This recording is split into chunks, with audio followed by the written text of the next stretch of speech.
nós estamos trazendo mais uma vez aqui ao nosso programa, ele já esteve conosco tanto neste programa quanto no programa de rádio, de todos os sábados, porque hoje é sábado, um político que já marcou sua presença em Rondônia. A despeito de, em determinados momentos, a expectativa é que ele tivesse um determinado número de votos, até pelas condições disponíveis no enfrentamento da última eleição, ele surpreendeu, saiu aí com 12 mil votos, o que realmente, reitero, foi uma grande surpresa, uma boa surpresa. O que demonstra que há eleitores ainda preocupados a escolher bons políticos. Daí porque ele está aqui mais uma vez, eu cumprimento a Aloysio Vidal. Boa tarde a você. E vamos falar aí das condições em que vive o nosso município neste momento. Nós estamos aí numa situação, não só o município, mas o estado, de grandes indecisões. É porque um candidato diz que não sabe se vai sair, outro não sabe se vai entrar de verdade. Então eu queria que você fizesse uma análise de agora, a sua análise, o aspecto político de Rondônia. Como você avaliaria? Esses dias eu usei uma expressão, talvez por ser psicólogo, eu usei a expressão que a minha sensação às vezes é que nós vivemos um tempo de uma espécie de depressão política, porque um povo precisa ter a noção de que é liderado. Um povo sem a noção de liderança é um povo que se perde pelo caminho, porque ele não sabe quem o está conduzindo. Quando você olha em outros estados brasileiros, você tem grandes líderes criticáveis, mas que exercem um papel de liderança. Nós estamos no estado de Rondônia hoje, a expressão talvez seria meio que acéfalos, né? Estamos sem alguém que lidera, nós estamos sem cabeça, sem ponto de referência.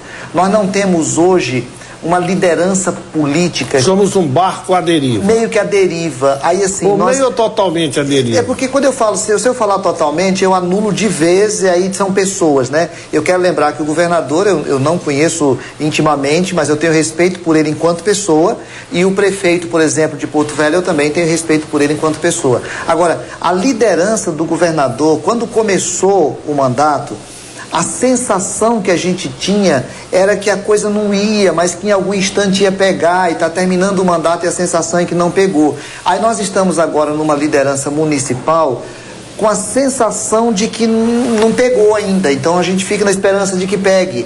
Portanto, especialmente aqui em Porto Velho, a sensação que a gente sente na população é que você não tem liderança política em que a gente está querendo seguir. Então isso abre brecha muito perigosa, tanto para boas lideranças, o que seria maravilhoso, quanto para más lideranças, porque está um povo sem líder. Sim, o que você atribuiria, porque vamos começar pelo governador, que já tem mais tempo, já está no seu último ano de mandato, deste mandato pelo menos, o que você atribuiria, o que foi que não deu certo no governo Confúcio? Porque as ideias colocadas pelo governador foram convincentes, tanto que ele foi eleito. As expectativas também eram muito positivas pelo perfil dele, pela pessoa que ele é. Pela história. Pela história, exatamente. Ele foi eleito 2 vezes prefeito de Ariquemes, foi deputado federal, quer dizer, tinha bagagem. Por quê? Qual o seu diagnóstico? Por que não deu certo? Talvez a leitura... Eu sempre respeito, claro, né? Que claro. A leitura ela é um ponto de vista. Vamos respeitar de cada um. Que ela é só a vista do ponto, né? A minha sensação é assim, primeiro que eu acho que há pessoas que são aptas para o executivo e há pessoas que são mais preparadas para o legislativo. O governador claramente foi uma pessoa muito preparada para o legislativo, mas eu não sinto com a paixão que um líder precisa ter. Para mim foi muito sintomático o dia que ele falou que no primeiro dia que ele entrou, ele ficou esperando o dia que ele vai sair do mandato. No dia que ele falou isso, eu fiquei assustado, porque a hora que eu olho para um líder que me diz isso, eu fico assustado. Então, eu acho que o governador não tinha a aptidão de liderança executiva. E em vários momentos ficou se esperando alguém que desse o tom, alguém que pontuasse, que dissesse nós vamos por aqui. Segundo lugar, eu continuo achando que esse conjunto, e aí eu falo que a grande necessidade que o Brasil tem nesse instante é de uma reforma política estrutural, séria, que que mude a forma de fazer campanha e a forma de fazer eleição, porque o jogo de aliança que obriga a pessoa depois ter de precisar de e depender de algumas participações desde o começo, e no começo nós vimos isso de forma muito clara, porque as pessoas que colocaram secretários no governo descaracterizaram essa moralidade que caracterizava o governador.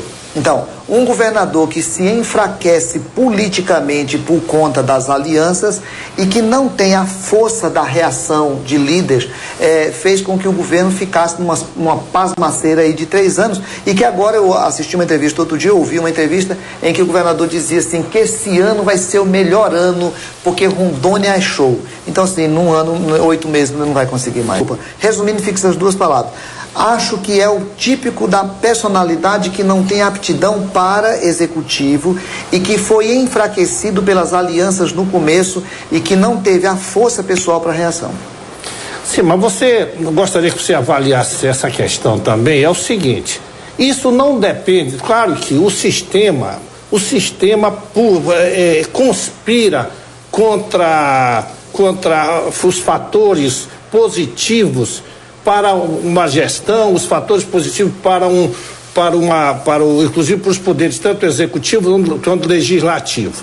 Mas nós temos que querer que você avaliasse o seguinte, a personalidade da pessoa. Ou seja, vamos dar um exemplo. O sistema não obriga você a aceitar qualquer indicação. Ora, se eu propago, se eu digo, se no meu discurso eu digo que o mérito é a pedra que vai sustentar as indicações, eu, como governador, como aquele que aceita ou não a indicação, eu posso dizer disso, tudo bem. O seu partido, eu prometi, nós fizemos a aliança, você merece o espaço no meu governo, é justo. Mas você me indica 3 nomes, eu escolho um. Por que não?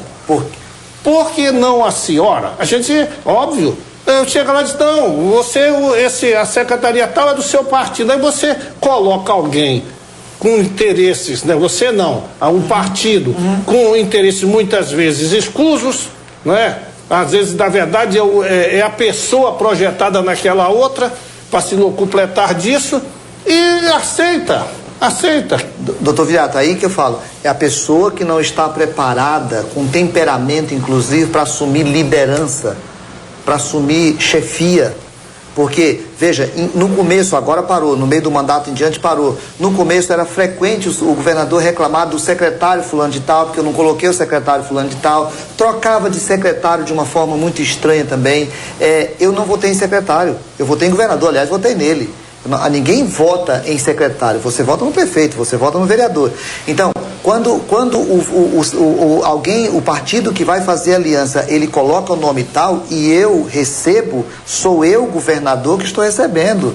Então, assim, é isso que eu estava chamando a atenção. Para um líder tem lado, e um líder tem de atrair um lado. O líder tem que ter um poder de atração de um lado. Quando o líder ele não consegue mais atrair esse lado, ele perde a força. E ele não vai assumir lado sem contrariar interesses. Se ele não contrariar interesse, ele nunca vai ser líder da totalidade. E a minha sensação é que o governador não estava preparado para fazer esse papel. Mas essa pode não ser, a leitura pode ser diversa, mas tem uma leitura que se impõe numa situação como essa, é que a pessoa não quer se incompatibilizar com ninguém, ele quer ir preservando os interesses pessoais, essa é que é a grande verdade, em detrimento daqueles tantos que o elegeram e colocaram lá para conduzir os seus destinos. Então, é por isso que se fala, estamos carentes de estadistas, de pessoas, homens e mulheres, determinados a assumir esses enfrentamentos, colocar em risco, inclusive, o seu patrimônio político em termos de voto, se confrontando com forças políticas, mas que atendam os anseios populares. Então fica aí essa coisa de, não, eu aceito qualquer coisa. Olha, se falou e foi falado claramente, reiteradas vezes, que o mérito seria. E o que se viu era basicamente impossível um governo conduzido Não digo todos, há pessoas de mérito aí, com certeza, há pessoas respeitáveis, com certeza, mas um governo conduzido por alguns que aí estão ou que aí estiveram, dificilmente teríamos um bom resultado, só se fosse um milagre. Não é verdade? Perfeito. Bom, então vamos seguir perguntando a você o seguinte. Ainda hoje, alguns políticos insistem em falar em ideologias políticas e até mesmo em programas de governo. Coisas que, na prática, a cada dia a gente vê que são manifestações que da boca para fora e que na prática não funcionam. Qual é a sua opinião sobre isso? Não, eu creio que uma coisa não pode ser desatrelada da outra. Nem nós podemos ter um conjunto de ações sem uma ideologia que norteia, nem nós podemos só ter uma ideologia que faz um discurso. Uma ideologia que só faz discurso vira balela, mas também uma prática que atira para todos os lados e que não é dirigido por um pensamento, ela também vira um ativismo que promove só pessoa e não promove o Estado, não promove a democracia. Mas só uma colocação. Quando eu falo em ideologia, aquelas que já estão formatadas há tantos anos, ideologia de direita, de esquerda, não falo em falta de coerência, né? Porque você pode ser coerente sem você precisar se fundamentar em algumas coisas que sabidamente não deram certo. Vamos dizer, o partido que hoje está no governo, o que pregava? Qualquer coisa era CPI. Até eu falo, CPI, prende, arrebenta. E de repente a gente é surpreendido, vamos dizer assim, surpreendido, por o maior escândalo da história do país, né, que a gente sabe disso. E quer dizer, onde está aí os fundamentos ideológicos, onde está aí a coerência de um país, de um partido de esquerda que há um pressuposto, né, que se coloca de uma forma mais correta, mais ética?